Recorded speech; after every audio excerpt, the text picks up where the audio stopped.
everyone, it's Hayes, and in today's video we're going to be discussing the trailers for episode 23, Miraculous Ladybug season 4, Kuro Neko again. Before I start, apologies for my outfit. It is absolutely freezing here, so I know this is kind of not the most stylish jumper I could be wearing, but I'm cold. Okay, today we are going for comfort over style. I usually wouldn't, but I am very, very cold right now. I'm sorry. But anyway, no one cares what you look like, Hazel, apart from me. But anyway, we're going to be rediscussing the two trailers we have so far for Kuro Neko. I really enjoyed last time when Gloob gave us that trailer that was a mix of Kuro Neko scenes and scenes from the finale. I really enjoyed making my initial thoughts video on it, which was the voiceover video, and then coming back a few days later and rediscussing it once I'd had time to think, and also I had time to read your comments, see what the rest of you were thinking, get new ideas from you, from me, from discussions I was having with other people. I really enjoyed it, so as I was replying to all the comments under the two Kuro Neko videos for both of the trailers, I was like, why not do it again? So I screenshotted a load of your comments that made me think of new ideas, or just made me think in general. So that's what we're going to do today. We're going to rediscuss and reanalyse the trailers with some new thoughts we've all had collectively together. And it does seem, collectively, it seems you're all pretty sad. And I am too. I do feel extremely bad for Adrian. Like, he was giving up his, literally his only, real support network. His dad and Natalie aren't really there for him. And whilst his friends at school are there for him, they don't really understand what's going on. I don't particularly think any of them understand quite the extent of control Gabriel has over Adrian. And at the same time, Adrian doesn't talk about it either, and at the same time I also don't think Adrian understands it well enough either. He doesn't have enough real world experiences to really understand what's going on. Is kind of wrong, you know what I mean? But he's giving up his only support network, Plag, because of all of this. I do feel really bad for him. And I also find Ladybug basically saying he's just a friend absolutely hilarious. I know she didn't actually say that. A lot of people pointed that out in my video. I am well aware she said he's a partner like any other. But you must see that carries the exact same energy. When you say someone's just a friend, it's like, yeah, I like them. And they're my friend, obviously, because I like them. But other than that, they're nothing particularly special to me. They're just a friend. They're just a partner like the others. So it's, you know, the same sort of energy there. So I thought it was hilarious. It's really funny, you can't tell me it's not. Best joke in the show. I've been laughing about it for days now. And speaking of days, I've had a few days to let this trailer sink in, and now I'm like, oh yeah, super sad. So sad. Yikes. Sorry, I'll stop eventually. Now, the only thing I'm not going to be discussing in this video is about the identity of Catwalker, because I've already made an entire video dedicated to it, so go and watch it. I'll link it down below and up above, and I'm still not sure which side the cards appear on, but I'll link it somewhere for you to go and watch, although I'm sure most of you have watched it already. And the conclusion I reached in that video is that I am 85% sure that it is Adrian, and as of making this video, I currently stand by that. Although, even though I'm 85% certain, that's not 100%. I have some doubts around it, but yeah, not 100% sure. So we won't be discussing who he is, since I've already done that. I'm not going to do it again. We'll be discussing other things from the trailer. And I think it's really important to note before we carry on, I'm not going to take either Marinette's side in this or Adrian's side in this, and not that it really matters, since neither of them are real. But I simultaneously feel bad for both of them, and hot take, at the same time, I also blame both of them for this situation, because it is both of their faults, but I also do feel bad for them, and I both still really love them, and I also just want to squish their faces. However, the situation we are presented with at the start of the trailer, and obviously I am analysing this from a point of having very little information, because I haven't seen the episode, you haven't seen the episode yet, that's obviously how it works. We have very little context of what is going on. We can see what's going on, but we don't understand the reasons for why. I do feel like that situation of Ladybug shouting at Cat Noir and Cat Noir not even showing up in the first place is very odd, with the exception of Glaciator 2, which was episode 15, and even then not really. Ladybug has spent most of the season hyping Cat Noir up, like telling him he's great.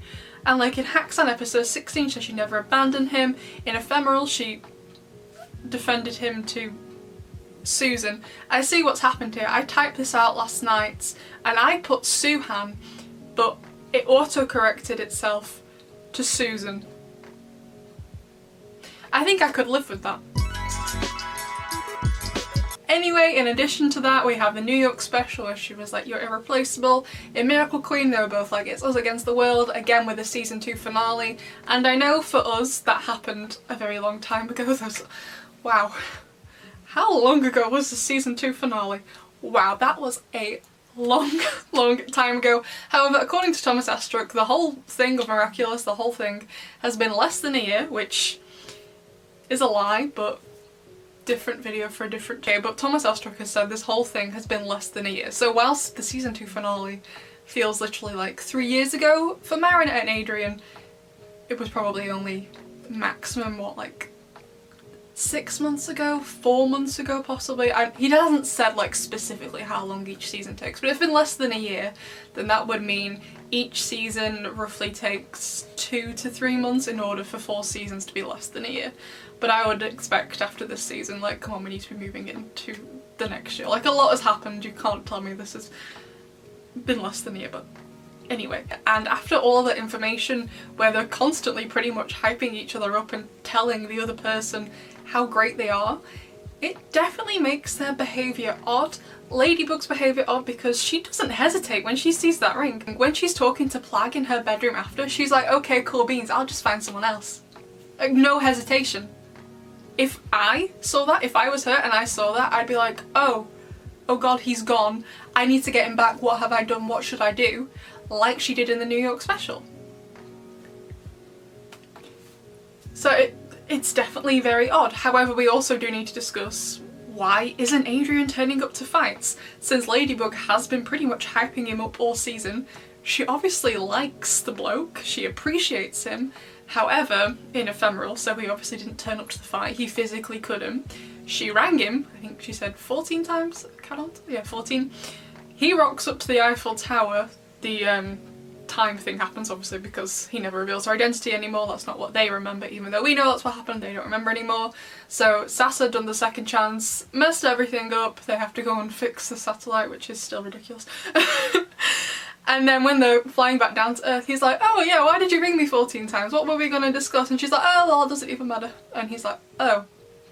Okay." So he kind of thinks that she doesn't even care, that he wasn't even there. Which is kind of hammered home by her saying on the news for the entire country to hear, like, "Oh, he's just a partner like any other. She's just a friend." Electric chair. So while I can understand after that he may not feel like going to the Akuma attack, I do feel like that's a poor excuse though, both on Adrian because he is lovely, he is made out of sunshine, but also if that really is the reason, I do feel like it's a poor excuse on the writer's part. Like, I know he does this for free, it's all voluntary, but I feel like he does have a duty, and I feel like Adrian understands he has that duty to protect the city, and he's just sat at home. I feel like that's a poor excuse, so I hope there's a bit more to it in the episode, because right now as it stands, he's not turning up because Ladybug didn't care enough to tell him off in Ephemeral. Seems a bit tenuous, so I really hope that isn't the reason. I hope there's a better reason. Like, the reason he didn't turn up in Ephemeral, I didn't mind at all. I was like, yeah, fair enough, he physically cannot leave, he's got all these news reporters, Natalie's watching him, he's got his earpiece in, Senti Monster Theory or not, let's just pretend he's not for a moment. He physically couldn't leave. It would be incredibly suspicious. If I was him, I wouldn't have left in that situation either. Even if they really needed me, I'm like, I'm sorry, you couldn't do it. I didn't mind in that, but right now, him just sat at home, like, you can see him as they all run past the window. You can see Adrian in his room watching them. Why is he just sat there? I don't know. So I hope they have a better explanation. But I do kind of understand his feelings. It has been him and Ladybug since the start. He has believed, I believe, I'm pretty sure most of you have believed as well, that they have a special relationship, and by that I don't mean they're in love. Like, they are, like they kind of say towards the end of Lies, I think it's the ending scene of Lies, they're both like, we have a special relationship, we don't know who the other person is, but we can trust each other with pretty much anything, which is obviously a complete lie. Amazing. To me, they did have a special relationship regardless of how they romantically feel about each other. So I can understand when she's just like, oh, he's just like the others, when he's not, and he knows he's not, and that's what she's been telling him, and now he just feels completely betrayed by that. I would be feeling really upset too. And also as well, so one of the other scenes we got from Gloob in the first trailer that had clips from Kuro Neko and the finale in, the one where it ends with Ladybug crying in the bathroom, there's that just one scene of Catwalker, they're in the stadium, and that seems to be where the Akuma battle ends, and that's going to be so painful to watch because the first ever Akuma battle in Stoneheart in Origins, it was at the stadium. Like, I don't know if they did that on purpose, but if Catwalker is not Adrien and they end this Akuma fight at the stadium, I will not be okay. I'm telling you now. No, I am hoping that Catwalker is Adrien. I feel like he's the most likely person to be Catwalker. If you want to know all the reasons why I think that, go and watch that video, but for it not to be him and then for them to end the fight in the stadium if it's not him,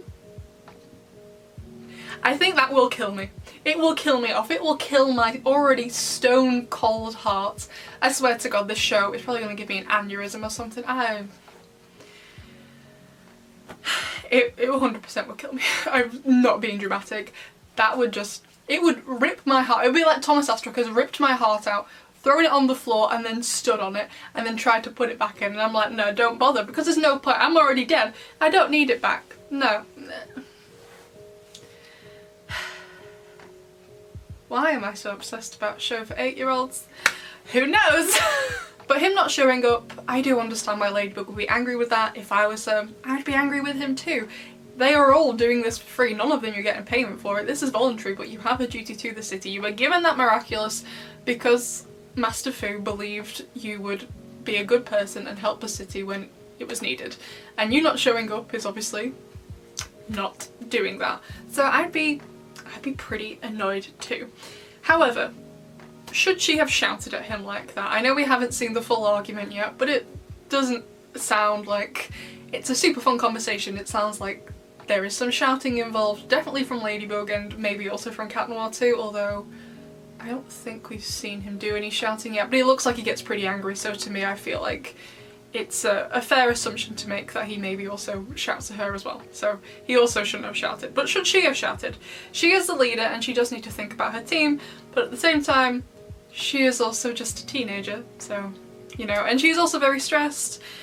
But you shouldn't also take your stress out on other people, but Cat Noir should have also showed up and felt like he didn't matter to her. Honestly, no one really responds well to shouting. No one should have shouted. They both have their reasons for their emotions in the situation. I feel like both of these reasons they have are completely valid as well. That's why I'm like, yeah, they're both to blame, because it's both of their faults, but I also feel bad for both of them at the same time. So it's like, what do you do? This is definitely not like a black and white situation. Whilst I feel like you could just blame one of them and take the other side, I feel like they're both at fault, but I also feel really bad for them because I see where they're both coming from, but obviously the other person, as in Marinette and Adrien, doesn't know where the other person is coming from. And Ladybug, you know, like I said, she is at fault because she has made Cat Noir feel like this, even though it has been unintentional.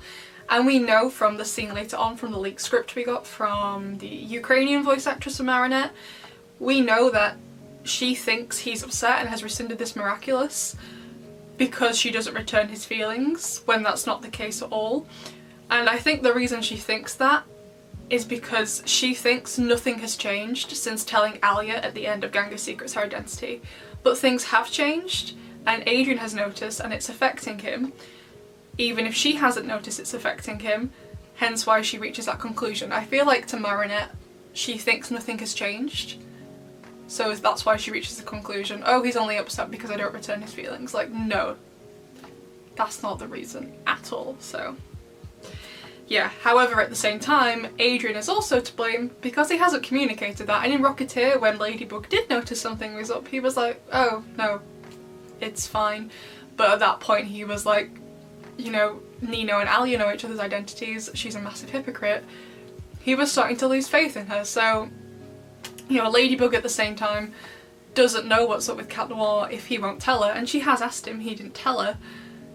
But yeah, like I said, it's not entirely a black and white situation of, yeah, one of them is definitely in the wrong. I think like they're both in the wrong. Is that a hot take to blame both of them? Maybe. But this is definitely something that's been on Adrian's mind for a while. The end of Optigami, he kind of wasn't really needed in that episode at all with the way things went. And then we got Senti Bubbler and then Hakusan, no, Glaciator 2, then Hakusan. Things have slowly been building between them. The only really like good Cat Noir episode we've got where he's really truly been needed since Optigami, I would say, is Dearest Family. Things seemed really okay in Dearest Family, and I guess Simple Man, although the Akuma attack was a bit questionable. But all the other episodes, apart from Chilin, obviously we haven't seen it, he was needed in the fight, but he was kind of left on the sidelines, and he was starting to notice, and it's been growing slowly in every single episode since Optigami. So like, I knew it was coming. And I think this episode will be hard to watch. As funny as He's Just a Friend is, I think this episode will be very hard to watch. It's like they're breaking up. I know they're not even together, but it is like they're breaking up. And like I said earlier in the video, Adrian just feels so out of a loss of what to do that he gives up Plag, which is the only person, only Kwame, he can talk to about how he feels. And like we saw in Wishmaker how much Plag was there for Adrian and how much Plag has been there for Adrian throughout the whole show. And now he's giving that up as well. So this obviously is something that deeply, deeply hurts him. This is definitely going to be really difficult for me to watch anyway because I love both of them. I feel bad for both of them but also blame both of them. And I've known this was coming for so long, but I'm just like, this is difficult. And at this stage I feel like Luca is the only one who really could repair this relationship. I understand they can't know their real identities because of Cat Blanc and Ephemeral. Every time it happens, Daddy Agrest is like, hey, don't do that because I'm gonna end your life, basically is what happens. However, it is becoming a detriment to their communication and their relationship now, as we've seen all season. Marinette and Alia have been getting on really well since Alia found out who she is, but now Adrian has no idea what's going on. He's being left out of the loop, miscommunication is happening, and it's coming to its peak. Hopefully it's peaking Kuro Neko. I'm hoping things won't get worse, but things always have the potential to get worse, so maybe they will. Why not? And speaking of their communication, let's talk about Cat Blanc. Will she tell him about Cat Blanc finally in this episode? And I doubt it, to be honest. I feel like it would be a bit too much going on in the episode, in my opinion, for what we know yet. Maybe once we get the synopsis I will change my mind on that, but right now I'm a bit like, I'm not 100% sure this episode is the right time to tell him. Don't get me wrong, he needs to know, I agree with that, but I'm not sure now is the right time to tell him. He really needs to be in a place where he's much calmer and can communicate calmly his feelings currently towards Ladybug. And I don't mean his romantic feelings, I mean his feelings about their relationship, and I don't mean romantic relationship can just mean friendship. How he is feeling in their partnership, we'll go with partnership. And she also needs to be calm, so first of all so she can listen to him, and then second of all so she can tell him one of the reasons why she is kind of freezing him out. And maybe she also needs to understand that just because she didn't realise she was doing it, that doesn't mean she hasn't done something. I've said this before, I'll say it again. We all do things in our life where we don't mean to hurt someone else, but we end up hurting someone else. Just because you don't mean to do it doesn't mean you can't have done it. We've all done it before. It's not very nice to hurt someone even if you didn't mean to do it, but it happens to all of us. They just need to communicate better. That's why we need Luca. Please. Like, I really hope that gets paid off, Wishmaker. Like, what was the point of Luca finding out? So fond on, so I'm hoping the finale, something will happen in the finale. What that something could be right now, I'm not 100% sure. I think I need a bit more information before I could speculate. I'd love to know your ideas on that, besties, but right now I'm a bit like, I don't know. But we need Luca. Now the final big point I want to touch on the video is obviously we know we get the original Cat Noir back for at least Risk and Strike back. Maybe not for Penalting, but I would assume we're only getting Catwalk in this episode. Obviously he could show up in Penalting, but I would feel like Catwalk is just for this episode. Could be wrong though. So we need to discuss, why does he return the Miraculous, whoever it is? Because Ladybug seems to like them, and from the trailer they also seem to be doing a pretty good job. So why would he return the Miraculous? Now, if Cat Walker is Adrian, I feel like maybe towards the end of the fight, or maybe throughout the whole fight, and then again at the end, he convinces Ladybug to give it back to the original Cat Noir. He's like, hey, I'm not so good at this. Maybe pulls an Aspic, except this time he's lying because he is actually good at this. But he's like, you should give it back to him. I feel like he misses it or whatever. However, at the same time, whilst I feel like Adrian could do that if he is Cat Walker, I feel like Ladybug would actually have to miss Cat Noir. She would have to want him back in order for that kiss in Risk to happen. She would want to have him back, if that makes sense. For Cat Walker, if it's Adrian, to be like, you should give it back to the original Cat Noir, and she's like, okay, you're right, it wouldn't really make sense for the kiss to happen. She needs to miss him, she needs to want him back. And if Cat Walker isn't Adrian, then this other person, whoever they may be, Felix, someone else entirely, they will have to do something that makes her miss Cat Noir, so at the end of the fight she says, hey, give me the ring back, and hopefully whoever it is will let her have it back. I guess again, depends on who it is. Why they would give it her back depending on the person, not really sure, but she's the Guardian, so hopefully she's picked someone she can trust with the ring. I guess if Cat Walker is Adrian, she could maybe be like, Adrian is far too distracting, I keep blushing at him, stuff like that. I can't really have him as the Miraculous holder. It's not really safe enough for me to be blushing and not being able to concentrate in an Akuma attack. I can understand that. I guess. However, again, that doesn't really make sense for the kiss. To me, that kiss was like a thank you, I appreciate you, thank you for showing up, this relationship will get better, things are going to be okay, even though Cat Noir is still feeling a bit, you know, down about it, doesn't really believe her, you know, since he does scowl after she kisses him. I feel like something has to happen in either, I guess, this episode or in Penultime, depending if we get Cat Walker or Cat Noir. I already forgot his name, I'm so sorry. But you know what I'm saying, like, something has to happen in order for Ladybug to want the original Cat Noir back. And I feel at some stage they just can't ignore this. They have to have a talk slash fight slash discussion of some kind.